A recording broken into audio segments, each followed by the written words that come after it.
Shalom Bapak Ibu yang dikasihi oleh Tuhan. Senang sekali hari ini kita bisa kembali beribadah walaupun masih secara online. Tapi semangat kita, keyakinan kita kepada Tuhan, kepercayaan kita tidak boleh luntur. Oleh sebab itu, mari kita serahkan hidup kita ke dalam tangan Tuhan. Sebelum kita mulai ibadah, mari kita satu hati dalam doa. Terima kasih Tuhan, terima kasih untuk kasih setia Tuhan dalam hidup kami. Terima kasih Tuhan, kami boleh melalui hari-hari kami dengan penyertaan Tuhan. Kami bersyukur Tuhan, Kau selalu ada dalam hidup kami. Sebentar Tuhan, kami akan memuji Engkau, menyembah Engkau.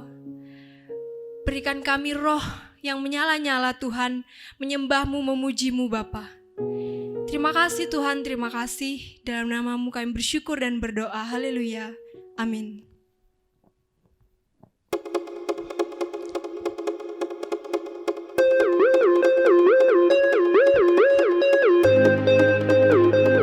Mari Bapak Ibu Saudara, kita mau bersorak-sorai memuliakan nama Tuhan.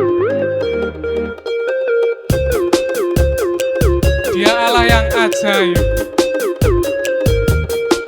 Haleluya.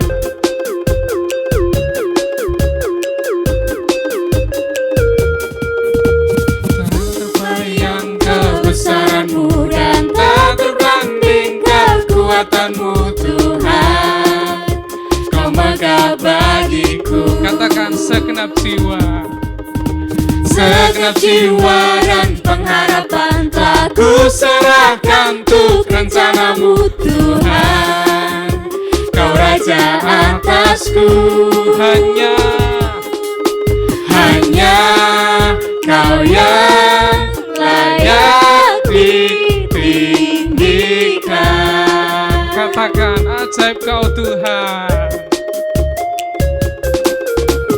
Ajaib Kau Tuhan, agung dan perkasa. Kau sumber kemenanganku, layak berkuasa, memerintah selamanya. Yesus Kaulah Raja mulia. Dia Allah yang mulia.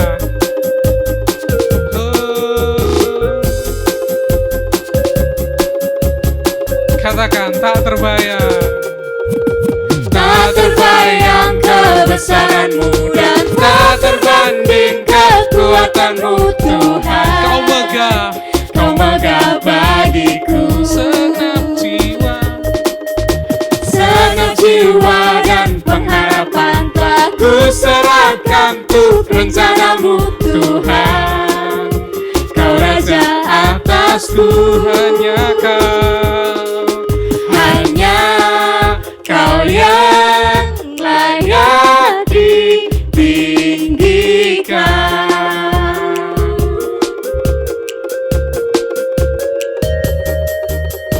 Ajaib Kau Tuhan, agung dan perkasa.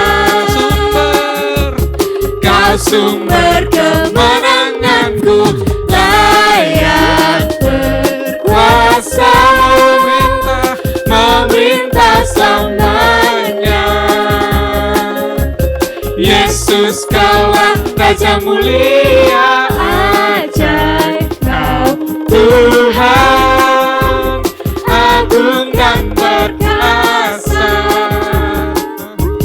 Kau sumber kemenanganku, layak berkuasa, memerintah selamanya. Yesus Kaulah Raja mulia. Sorak buat nama Tuhan. Dialah yang ajaib, perkasa.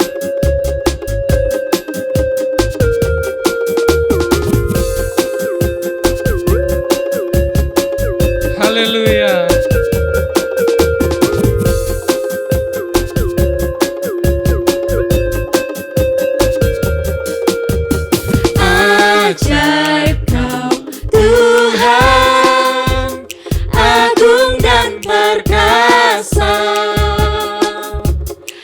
Kau sumber kemenanganku, layak berkuasa memerintah selamanya.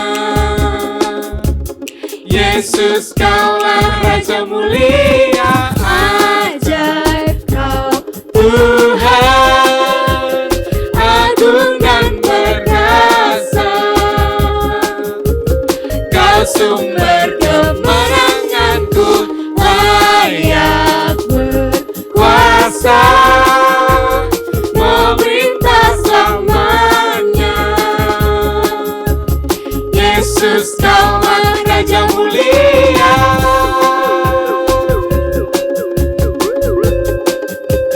Raja mulia,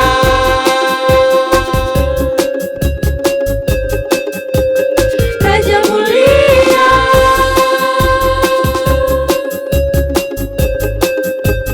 Raja mulia. Engkaulah alasan untuk kami hidup, Tuhan. Kaulah alasan untuk ku hidup, Hanya menyenangkan-Mu.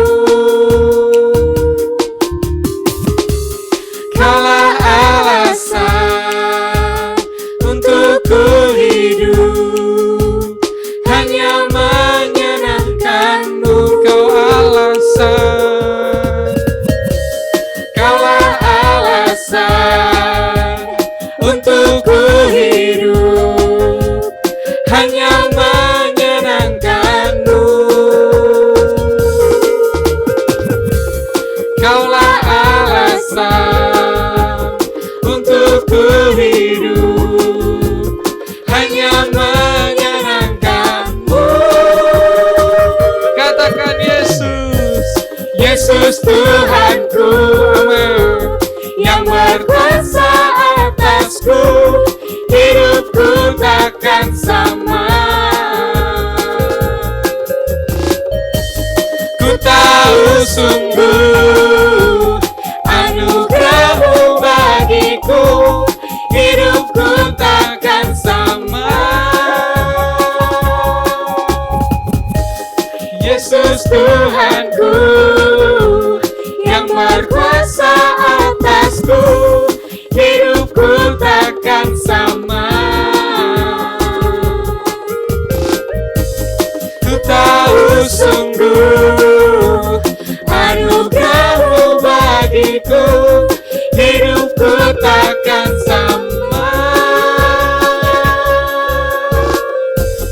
Hidupku takkan sama. Hidupku takkan sama.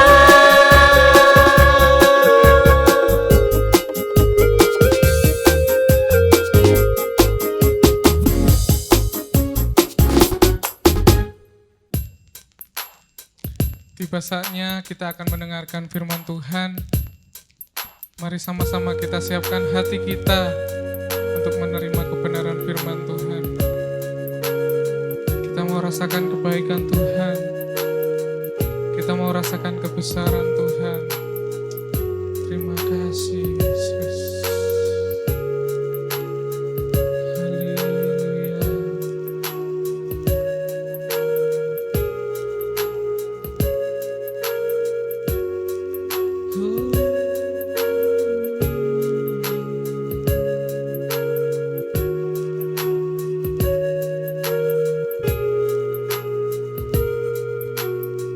Selama ku hidup,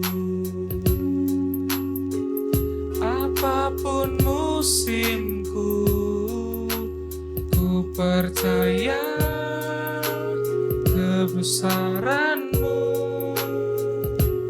kekuatanku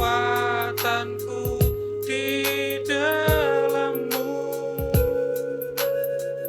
Ku serahkan hidupku, akui kuasa-Mu, ku serukan kebesaran-Mu, masa depanku terjaga di tangan-Mu. Ajar kami berserah Tuhan. Haleluya.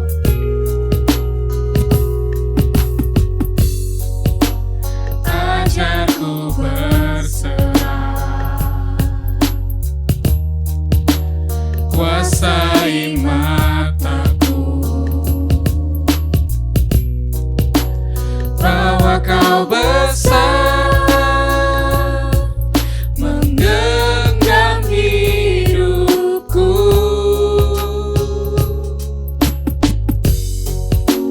Walau ku berjalan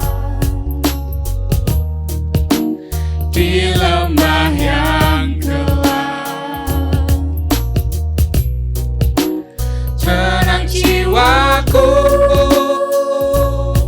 sebab Kau besertaku.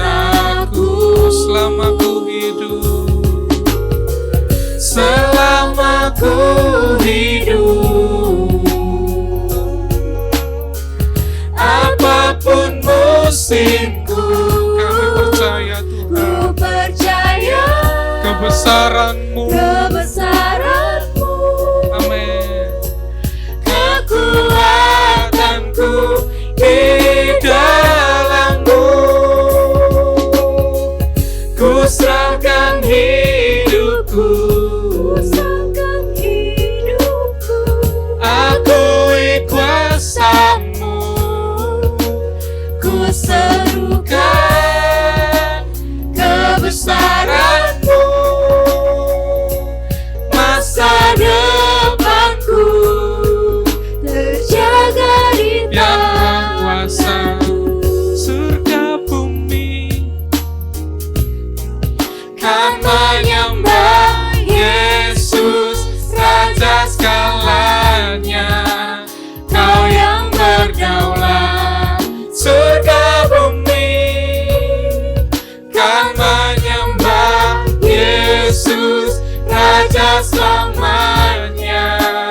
Kau yang berkuasa surga bumi. Kan menyembah Yesus, Raja segalanya. Kau yang berdaulat surga bumi. Kan menyembah Yesus, Raja selamanya.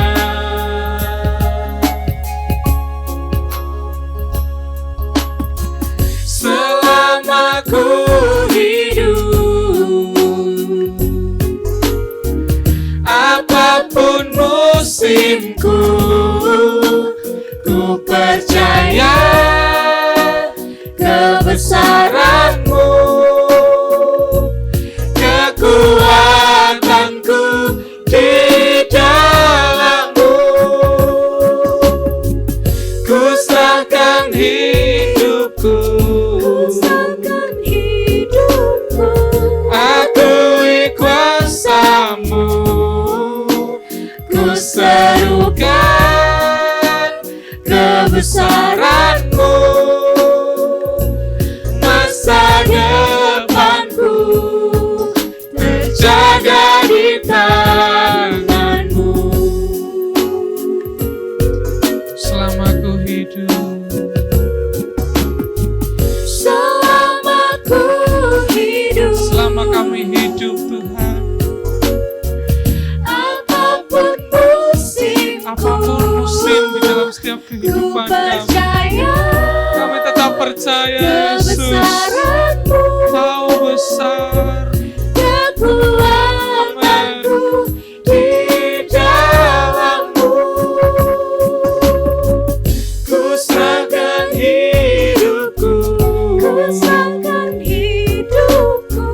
Akui kuasa-Mu, ku serukan kebesaran-Mu. Masa depanku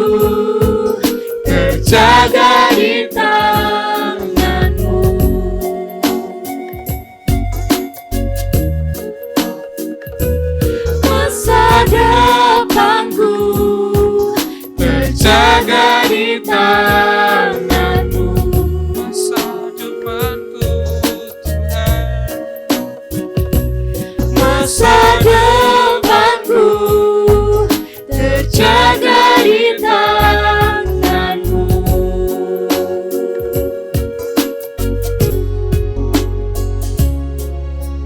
Harapanku di dalam-Mu, hanya Kau Yesus kuatku.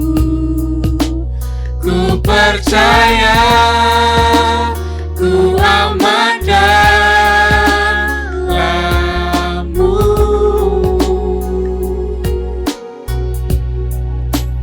Harapanku di dalam-Mu, hanya Kau Yesus kuatku. Ku percaya, ku aman dalam-Mu.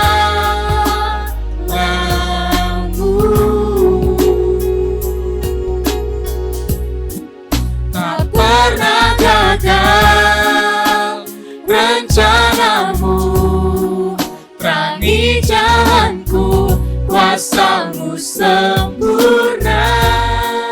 Pengharapanku takkan hilang, sebab masa depanku Kau sediakan.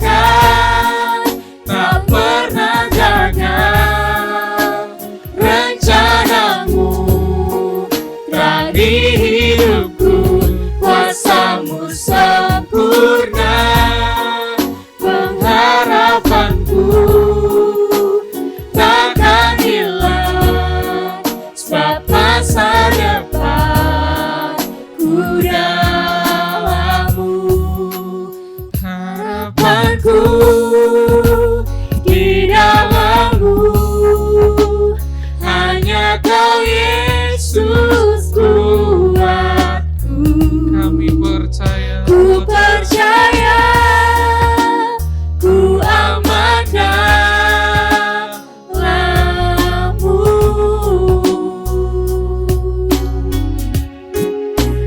Harapanku di dalam-Mu, hanya Kau Yesus kuatku. Ku percaya, ku aman dalam-Mu.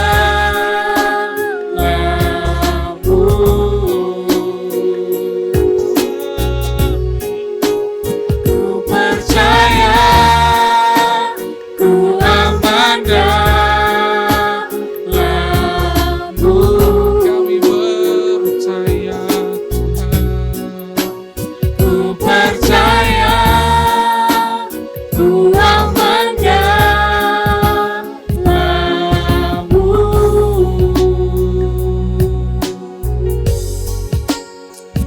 Haleluya. Terima kasih Tuhan, terima kasih. Kami telah menyembah, meninggikan nama-Mu Tuhan Yesus. Sebentar kami akan mendengarkan firman-Mu Tuhan. Tuhan urapi kami, juga urapi hamba-Mu Tuhan yang akan menyampaikan firman-Mu Tuhan Yesus. Terima kasih Tuhan, terima kasih. Hanya di dalam nama Tuhan Yesus kami berdoa dan mengucap syukur. Haleluya. Amin. Shalom, selamat pagi sidang jemaat GBT Kristus Hayat yang dikasihi Tuhan. Puji Tuhan, pada pagi hari ini saya diberi kesempatan sekali lagi untuk menyampaikan kebenaran firman Tuhan. Dan biarlah perlindungan Tuhan yang sempurna itu terus menyertai perjalanan kehidupan kita. Meskipun kita masih berada di rumah masing-masing untuk ibadah, tapi saya yakin penyertaan Tuhan, kuasa Tuhan, dan berkat Tuhan tetap melimpah dalam kehidupan kita semuanya. Pada kesempatan pagi hari ini, saya akan menyampaikan firman Tuhan yang saya kasih tema pagar perlindungan Tuhan. Saya sangat meyakini bahwa setiap kita di rumah kita masing-masing pasti punya yang namanya pagar. Pasti kita pasang yang namanya pagar. Meskipun sekarang fungsi dari pagar itu sudah mulai berubah dan ada yang ditambahkan secara khusus untuk estetika, keindahan dari rumah kita. Tetapi fungsi utama dari pagar itu dipasang adalah memberikan perlindungan, melindungi segala sesuatu yang menjadi hak milik kita. Dan hari ini kita belajar tentang konsep itu dalam kehidupan kita ketika Tuhan membuat pagar perlindungan dalam kehidupan kita. Mungkin kita masih teringat dengan kisah Ayub, di mana iblis pernah berkata kepada Tuhan ketika dia bertanya tentang kondisi Ayub. Iblis berkata, "Engkau sudah memberikan pagar sekeliling dalam hidupnya, sehingga aku tidak bisa istilahnya mengotak-atik kehidupannya Ayub." Menarik sekali, ternyata Tuhan itu memberikan pagar pelindungan dalam kehidupan setiap umatnya. Tetapi pada hari ini saya tidak bicarakan tentang Ayub, tapi saya bicarakan tentang kehidupan kelompok dari bangsa Israel yang seringkali disebut sebagai umat Tuhan, di mana kisahnya ditulis di dalam Keluaran pasal 8 ayat 22 sampai 23 yang berbunyi demikian. "Tetapi pada hari itu aku akan mengecualikan tanah Gosyen di mana umatku tinggal, sehingga di sana tidak terdapat pikat, supaya engkau mengetahui bahwa aku Tuhan ada di negeri ini, sebab aku akan mengadakan perbedaan antara umatku dan bangsamu. Besok tanda mujizat ini akan terjadi." Amin. Keluaran pasal 8 itu bagian, kalau dilihat dari konteks, itu bagian dari tulah yang Tuhan berikan atau Tuhan limpahkan kepada bangsa Mesir. Dan kita semua tahu tulah itu diberikan karena Firaun bersikeras untuk tidak melepaskan bangsa Israel untuk bisa beribadah kepada Tuhan. Dan Tuhan menghukum Firaun dan bangsa Mesir dengan tulah yang ada. Dan yang namanya tulah itu berarti sesuatu yang menyakitkan. Kalau bilang, saya bisa katakan itu penderitaan, itu kemalangan yang Tuhan berikan kepada bangsa Mesir yang ada pada saat itu. Kalau dilihat dari konteks yang ada, kita semua tahu tulah itu ada 10, dan di dalam Keluaran pasal 8 ini masuk tulah yang keempat. Dan ketika masuk dalam tulah yang keempat, Tuhan berkata bahwa Tuhan akan mengecualikan umatnya yang ada di tanah Gosyen tidak akan tertimpa atau terimbas, kena pada tulah tersebut. Jadi dari sini kita bisa mendapat gambaran ada pagar perlindungan yang Tuhan kerjakan di dalam kehidupan umatnya pada saat itu. Ada sesuatu yang Tuhan kerjakan dalam kehidupan umat Tuhan dikecualikan supaya mereka tidak terimbas, tidak ikut merasakan penderitaan tulah yang limpahkan kepada bangsa Mesir secara keseluruhan. Menarik sekali, meskipun tidak ditulis secara detail, apakah di tulah yang pertama sampai yang ketiga bangsa Israel terkena atau terimbas dengan tulah tersebut, baru yang keempat Tuhan berkata Tuhan akan mengecualikan bangsa Israel untuk tidak ikut terimbas oleh tulah tersebut. Tetapi yang menarik bagi saya adalah bagaimana Tuhan itu memberikan pagar perlindungan buat kehidupan umatnya, buat kehidupan orang-orang yang dikasihinya, buat kehidupan bangsa Israel pada saat itu. Dari sini kita bisa melihat bahwa pagar perlindungan Tuhan itu merupakan inisiatif dari Tuhan, sesuatu yang Tuhan kerjakan dalam kehidupan umatnya, keluar dari inisiatifnya Tuhan. Keluar dari keinginannya hatinya Tuhan. Ketika saya membaca ini, saya merenungkan kisah ini, saya berkata, wow, betapa luar biasanya kehidupan seorang yang masuk di dalam kelompok umat Tuhan. Ada inisiatif yang Tuhan kerjakan dalam kehidupan umat Tuhan pada saat itu. Tetapi ketika saya mempelajarinya lebih dalam Keluaran pasal 8 secara khusus ayat 22 dan 23, maka saya menemukan bahwa meskipun ini inisiatif Tuhan yang Tuhan berikan kepada umatnya untuk memberikan pagar perlindungan dari sesuatu yang tidak menyenangkan, dari sesuatu yang membuat sengsara kehidupan seseorang atau sekelompok orang, sesuatu kemalangan dihindarkan dari hal yang tersebut, ini membuat kita tidak hanya sekedar tidak takut menghadapi kehidupan ini, tidak lagi khawatir menghadapi kehidupan ini, tetapi juga untuk tidak ceroboh, untuk tidak sembrono menjalani kehidupan kita sebagai umat Tuhan. Kenapa saya berkata demikian? Karena ketika saya melihat Keluaran 8 ayat 22-23, saya menemukan alasan yang begitu luar biasa kenapa Tuhan punya inisiatif untuk membuat pagar perlindungan dalam kehidupan umatnya. Dan ini yang harus kita pahami dalam kehidupan kita. Dan kalau kita pahami ini dengan baik, maka kita tidak akan jalan hidup kita dengan sembrono, dengan ngawur. Bahkan kita akan menempatkan diri kita benar-benar sebagai umat Tuhan. Karena kita tahu ketika kita jalan hidup kita betul-betul sebagai umat Tuhan, maka ada inisiatif yang Tuhan kerjakan dalam kehidupan kita, yaitu membuat pagar perlindungan dalam kehidupan kita. Dan saya menemukan ada dua hal yang menjadi alasan penting kenapa Tuhan punya inisiatif membuat pagar perlindungan dalam kehidupan umatnya, secara khusus di dalam kisah ini, di dalam Ulangan pasal 8 ayat 22-23. Saya menemukan bagian yang pertama di dalam ayat yang ke-22, di dalam kalimat yang kedua. Saya akan membacanya di dalam versi New Living Translation, tapi saya bahasa Indonesia kan. Maka Anda akan tahu bahwa akulah Tuhan dan bahwa saya hadir bahkan di jantung negeri Anda. Kenapa Tuhan berkata seperti itu? Saya yakin setiap apa yang Tuhan kerjakan, apapun yang Tuhan lakukan dalam kehidupan kita, apapun keputusan yang Tuhan lakukan, putuskan dalam kehidupan kita, di dalam dunia ini, di dalam alam semesta, itu pasti ada tujuannya. Dan kita memahami bahwa ke-10 tulah Tuhan dilimpahkan kepada bangsa Mesir, itu pasti ada tujuannya.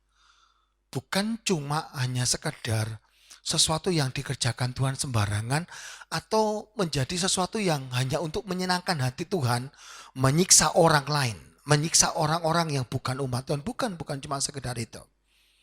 Memang kalau kita kembali ke dalam Alkitab, kita bisa melihat sepertinya tulah yang Tuhan berikan kepada bangsa Mesir itu karena ketegartengkuan Firaun dengan seluruh bangsa Mesir yang ada saat itu, yang tidak mau melepaskan bangsa Israel, mengizinkan bangsa Israel pergi beribadah kepada Tuhan. Sehingga Tuhan menghukum mereka. Dan tidak hanya itu saja, mereka sudah memperbudak bangsa Israel cukup lama. Sehingga jeritan kesengsaraan yang mereka berikan kepada Tuhan terdengar di telinga Tuhan, dan Tuhan mendengar apa yang menjadi permintaan dari bangsa Israel untuk bisa keluar dari Mesir, dari perbudakan yang ada. Tetapi ketika saya membaca kisah ini dan ketika saya meneliti kembali ke-10 tulah Tuhan ini, ternyata bukan cuma itu tujuannya. Kita semua tahu bangsa Mesir itu adalah bangsa yang poliestik. Artinya apa? Artinya bangsa yang mempercayai begitu banyak dewa. Dan mereka mempercayai dewa-dewa itu yang akan bekerja luar biasa melindungi mereka, bekerja luar biasa yang akan memberkati mereka, bekerja luar biasa yang akan menguasai hidup mereka.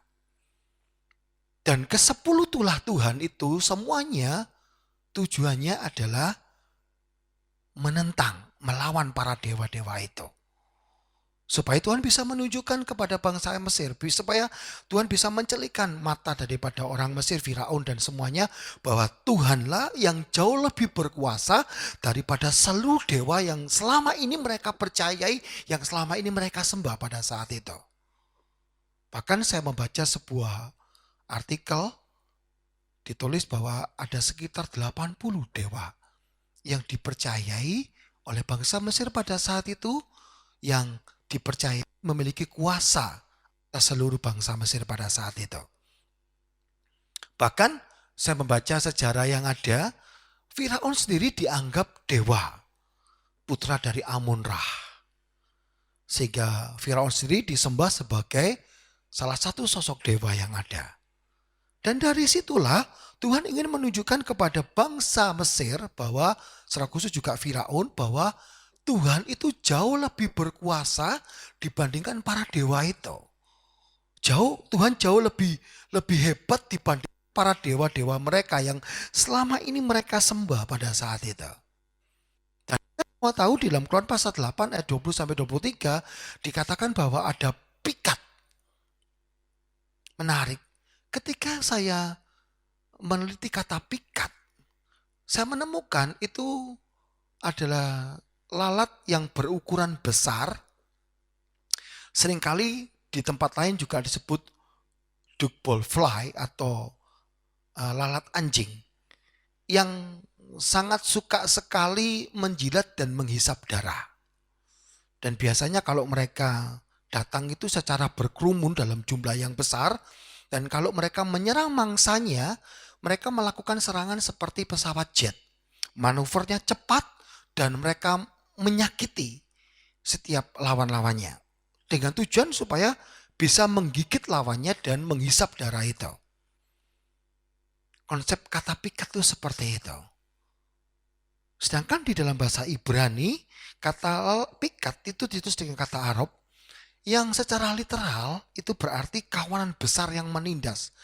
Berarti sesuatu yang betul-betul menyakitkan yang Tuhan berikan kepada bangsa Mesir saat itu. Dalam bentuk serangga atau lalat yang menggigit, yang menyakitkan, yang menghisap darah mereka. Seperti itu. Nah, salah satu daripada dewa Mesir yang mereka begitu percayai adalah Dewi. Ini ilah yang istilahnya dianggap gendernya wanita, feminim. Dewi Wajid atau nama lainnya Wajid yang berbentuk lalat. Di mana Dewi ini dipercayai adalah Dewi yang melindungi Sungai Nil dan seluruh tanah Mesir. Bahkan Dewi ini dipercayai sebagai sosok Dewi yang punya tugas melindungi raja dan seluruh rakyat Mesir. Ketika saya membaca ini,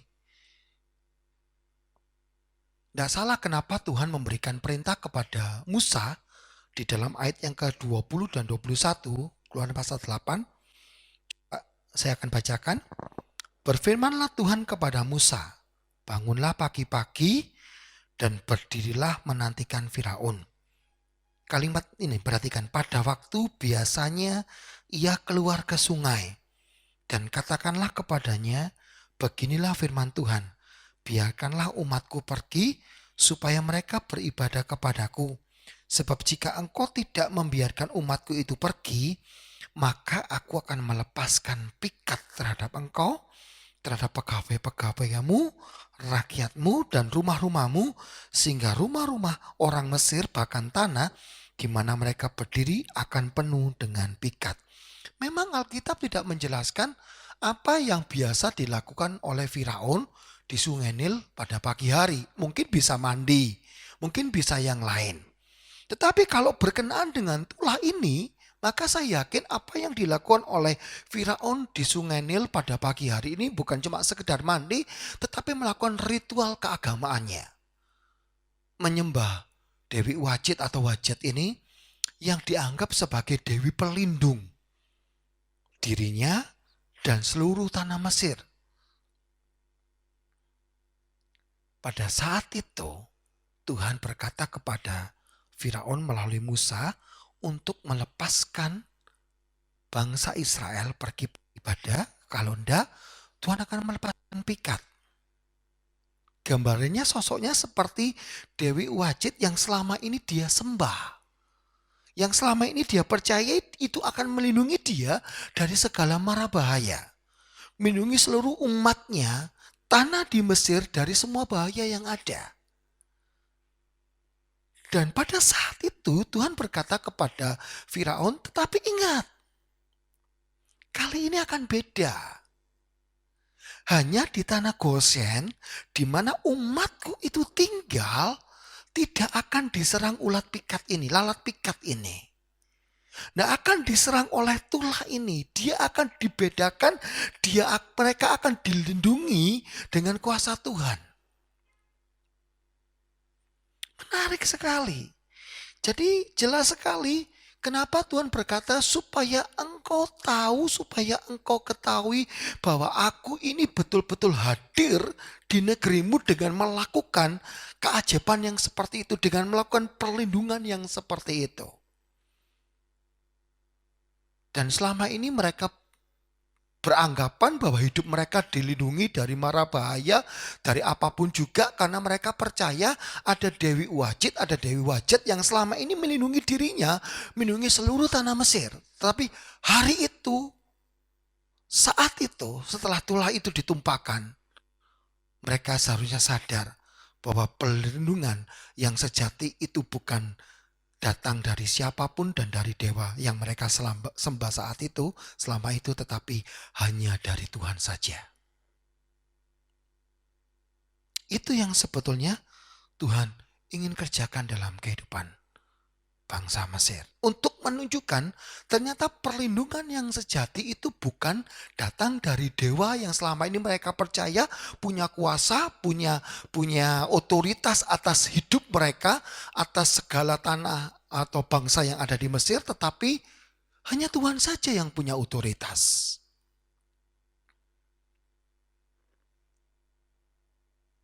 Kalau kita mengetahui bahwa inisiatif Tuhan yang seperti ini di dalam kehidupan kita, maka seharusnya kita memahami perlindungan itu diberikan dalam kehidupan kita supaya orang di sekitar kita tahu siapa Tuhan yang kita sembah itu sesungguhnya.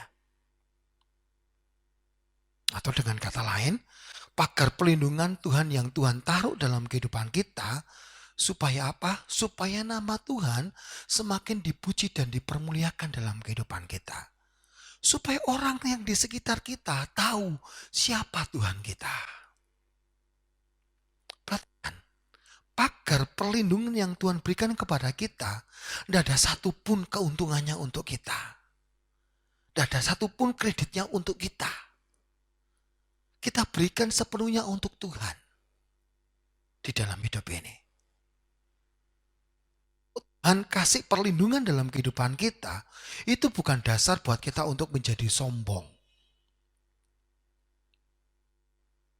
Malah menjadikan kita semakin berhati-hati, tidak ceroboh, tidak ngawur dalam jalani kehidupan kita.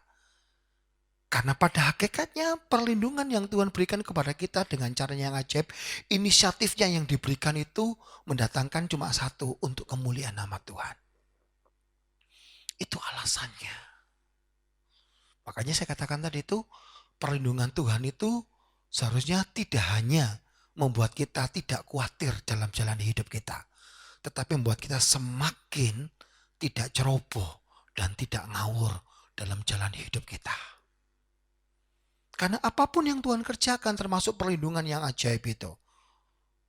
Sehingga orang lain mungkin terkejut, mulutnya ternganga. Kok bisa ya kamu dapatkan seperti itu? Kok bisa ya itu terjadi dalam hidupmu? Itu semata-mata supaya orang lain tahu siapa Tuhan yang kita miliki dalam kehidupan kita. Oleh karena itu penting sekali untuk kita menjaga perjalanan kehidupan kita. Masuk bagian yang kedua, saya suka sekali dalam ayat 23, Tuhan berkata supaya ada perbedaan antara umatku dan bangsamu. Kata perbedaan di situ, saya tertarik dengan kata itu, karena menarik sekali, secara konsep kata perbedaan kita bisa langsung dapatkan artinya adalah sesuatu yang tidaklah sama. Apa yang saya punya dengan apa yang orang lain punya itu tidak sama. Itu berarti kata perbedaan. Apa yang saya miliki dengan apa yang Anda miliki itu tidak sama. Itu baru konteks kata perbedaan. Tetapi ketika saya melihat di dalam teks asli Alkitab, kata perbedaan itu ditulis dengan kata bedut, yang tidak hanya berarti distinction atau perbedaan, tetapi juga redemption, penebusan. Ketika kita bicara tentang penebusan, kita bicara tentang pembebasan. Ketika kita berkata, Tuhan Yesus sudah menebus saya, maka kita berkata, Tuhan sudah membebaskan saya dari apa? Dari dosa dan kutuk dosa. Ketika kita bicara tentang penebusan, kita bicara tentang pembebasan. Kembali ke dalam konteks Keluaran, ketika Tuhan berkata, pedut, berarti Tuhan sedang membebaskan bangsa Israel dari tulah yang ada, dari masalah, dari kemalangan yang ada.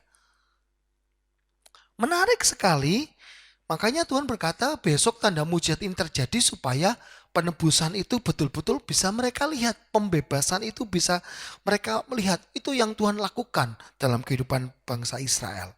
Menarik ya. Dengan kata lain Tuhan berkata begini, perlindungan itu akan diberikan kepada Tuhan, kepada umat bangsa Israel, supaya Firaun dan seluruh bangsa Mesir memahami bahwa mereka adalah umat yang ditebus oleh Tuhan. Umat yang dibebaskan oleh Tuhan dari tulah tersebut. Ada sesuatu yang Tuhan sudah kerjakan dan Tuhan ingin tampilkan, tunjukkan kepada bangsa Mesir pada saat itu dalam konteks penebusan. Dan hari ini kita belajar hal itu supaya kita bisa memahami bahwa ketika pagar perlindungan yang Tuhan berikan kepada kita, tujuannya bukan yang pertama itu saja, supaya nama Tuhan dipuji dan dipermuliakan. Tetapi Tuhan ingin menunjukkan kepada orang di sekitar kita bahwa kita ini adalah umat yang sudah ditebus oleh Tuhan. Supaya kita bisa punya ambil bagian di dalam hidup kita untuk menampilkan diri kita sebagai umat-umat yang sudah ditebus oleh Tuhan. Dan kita semua tahu ketika kita menjadi umat yang ditebus oleh Tuhan, maka kita harus punya perbedaan di dalam jalan hidup kita antara orang yang sudah ditebus oleh Kristus, oleh darah Kristus, dengan orang yang belum ditebus oleh darah Kristus. Harus ada perbedaan. Tidaklah sama. Coba renungkan, kalau orang yang ditebus oleh darah Kristus menjalani kehidupan sama persis seperti orang yang tidak ditebus oleh darah Kristus, sama-sama berbuat jahatnya, sama-sama berbuat dosanya, sama-sama hidup di dalam dosa. Lalu apa perbedaannya umat yang ditebus dengan yang tidak? Dari sini kita bisa melihat pagar perlindungan Tuhan itu diberikan kepada kita supaya kita semakin dalam hidup kita bisa menunjukkan diri kita sebagai umat yang betul-betul ditebus oleh darah Kristus. Menjadi orang yang berbeda dengan orang-orang yang ada dalam dunia yang mereka belum pernah ditebus, yang mungkin belum ditebus oleh darah Kristus. Maka nggak salah di dalam 2 Korintus pasal 5 ayat 17, saya akan bacakan di dalam versi firman Allah yang hidup. 2 Korintus 5:17. Pada saat seseorang menjadi orang Kristen, ia menjadi orang yang hatinya sama sekali baru. Ia tidak lagi seperti dahulu, ia mulai menempuh hidup yang baru. Perhatikan, ketika orang ditebus oleh darah Kristus yang biasa disebut dengan istilah Kristen, dikatakan di dalam ayat firman Tuhan 2 Korintus 5:17, dia akan memulai hidup dengan gaya hidup yang baru. Memiliki gaya hidup yang berbeda dengan gaya hidup orang-orang yang belum ditebus oleh darah Kristus. Dan itulah tujuan Tuhan kasih pagar perlindungan dalam kehidupan kita, supaya di dalam setiap perjalanan yang kita kerjakan dalam kehidupan kita, kita bisa menampilkan perbedaan. Aku adalah orang yang sudah ditebus oleh darah Kristus. Aku adalah orang yang mendapatkan pagar perlindungan dari Tuhan. Aku harus jalani hidup yang seperti ini. Makanya kan tadi saya katakan, mendapatkan pagar pelindungan dari Tuhan, tidak hanya bicara kita tidak khawatir lagi dalam jalan hidup kita. Kita tidak takut lagi dengan apa yang terjadi dalam kehidupan kita, karena kita tahu Tuhan punya inisiatif untuk selalu membuat pagar pelindungan kehidupan kita, dan Dia kerjakan itu dengan caranya yang ajaib. Tetapi itu seharusnya menyadarkan kita bahwa yang Tuhan kerjakan itu hanya untuk kemuliaan nama Tuhan, dan yang kedua, supaya hidup kita bisa menampilkan sepenuhnya menjadi orang-orang yang ditebus oleh darah Kristus.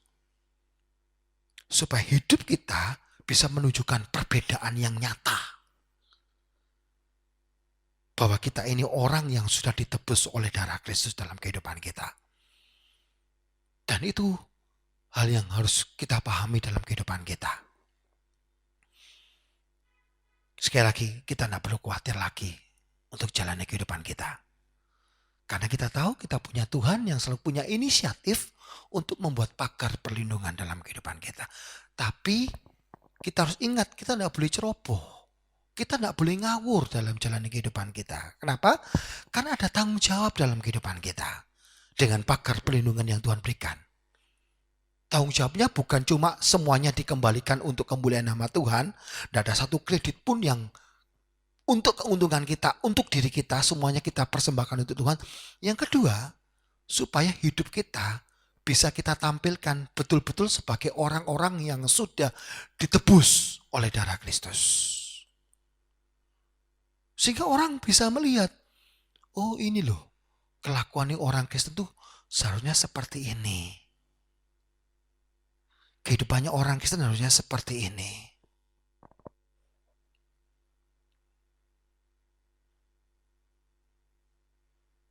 Dan itu penting sekali untuk kita perhatikan. Jadi hari ini kita belajar betapa luar biasanya hidup kita sebagai umat Tuhan. Tuhan punya inisiatif untuk membuat pagar perlindungan dalam kehidupan kita. Dan Dia bisa kerjakan itu dengan caranya yang ajaib. Yang mungkin tidak pernah kita pikirkan. Yang mungkin tidak pernah kita renungkan dalam kehidupan kita. Semuanya dikerjakan Tuhan dalam kehidupan kita. Tapi ingat, ada tanggung jawab yang kita emban. Ada hal yang harus kita kerjakan. Ada bagian yang kita kerjakan dalam kehidupan kita. Sebagai orang-orang yang menikmati pagar perlindungan Tuhan di dalam hidup ini. Amin. Mari kita berdoa. Kami mengucap syukur Tuhan. Membuat kami sadar dan kami tidak lagi khawatir dan takut dalam jalani hidup kami.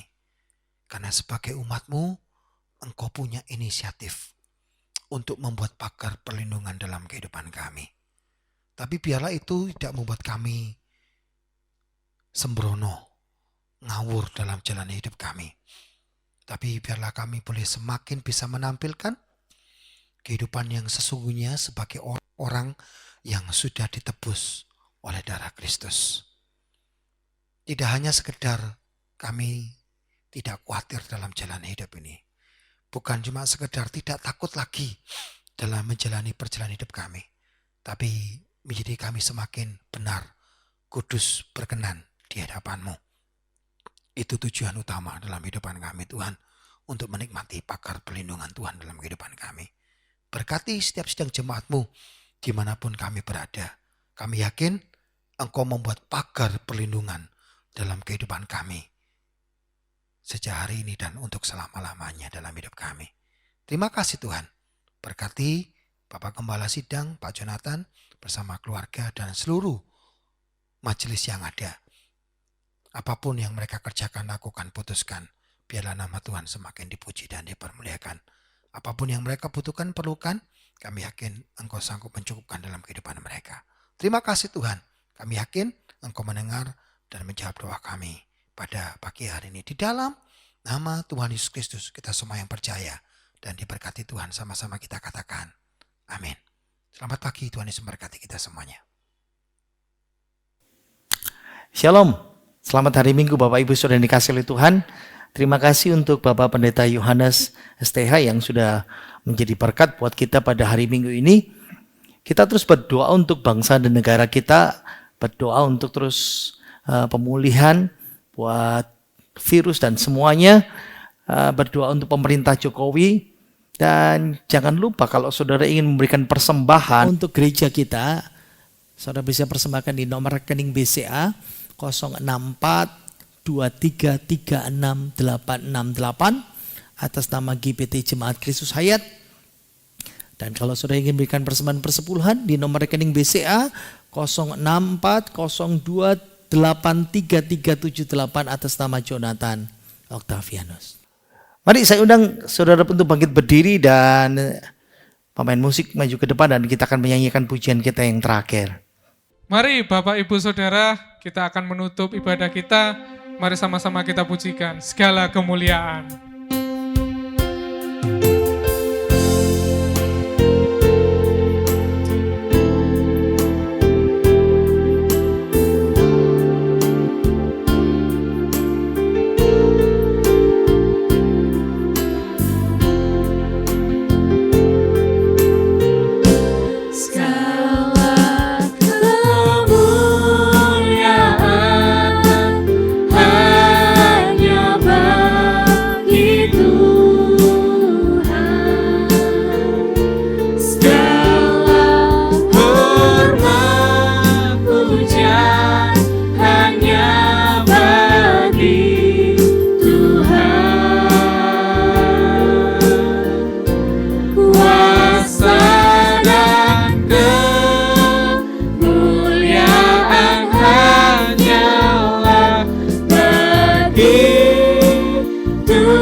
Di akhir ibadah ini Tuhan kami bersyukur kepadamu untuk kebaikan-Mu yang sungguh luar biasa.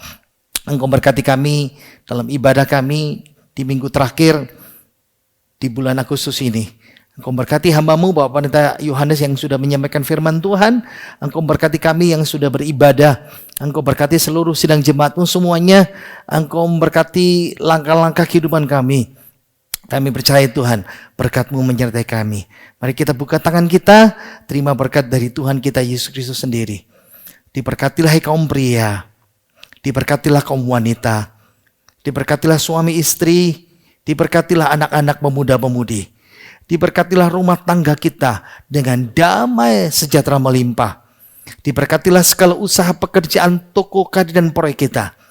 Dan diberkatilah ibadah dan pelayanan kita mulai hari ini dan sampai selama-lamanya. Terimalah berkat melimpah dari Bapa, Putra, Roh Kudus, berkat rohani jasmani di dalam nama Tuhan Yesus Kristus. Dan kita semua yang percaya berkata, amin. Selamat hari Minggu, Tuhan Yesus memberkati kita semuanya.